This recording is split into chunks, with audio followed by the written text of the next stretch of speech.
السلام علیکم دوستو، مرغی اور آلوں کا لاجواب سالن، ایسا ذائقہ جو دل کو چھو جائے۔ دیسی ذائقہ، نانی کے ہاتھ کا احساس، مرغی اور آلوں، دیسی مصالحوں کی خوشبو۔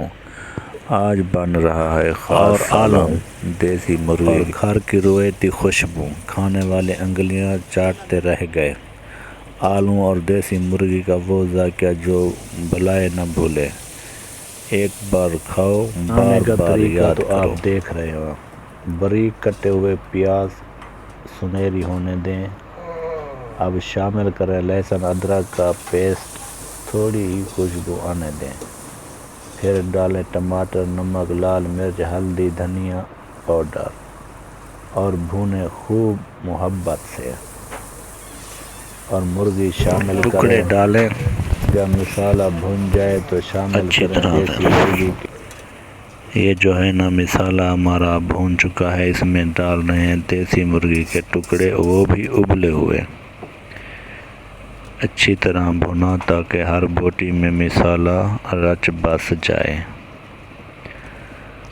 اس کو ہم اچھی طرح بھون رہے ہیں۔ اس کو اچھی طرح بھوننے سے ایک تو سمیل ختم ہو جاتی ہے۔ یہ بھون کر ہم اس میں اب پانی ایڈ کر رہے ہیں تھوڑا سا۔ اس کے بعد اب ہم کیا کرنے جا رہے ہیں، اب ڈالنے جا رہے ہیں آلوں، کیونکہ آلوں سالن کو دیتے ہیں خاص گاڑھا پن اور نمی۔ پانی ڈال کر ڈھکن دے دیں اور پکنے دیں دم پر۔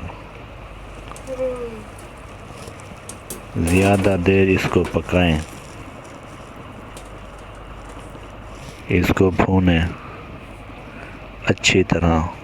بالکل اس میں سستی نہیں کرنی ہے آپ لوگوں نے پکاتے ہوئے۔ یہ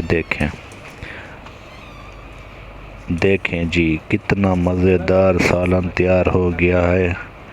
خوشبو ایسی کہ بس منہ میں پانی آ جائے۔ اوپر سے ڈالیں ہری مرچ اور ہرا دھنیا۔ یہ دیکھیں، پیش کریں گرم روٹی یا چاول کے ساتھ۔ اگر آپ کو یہ ترکیب پسند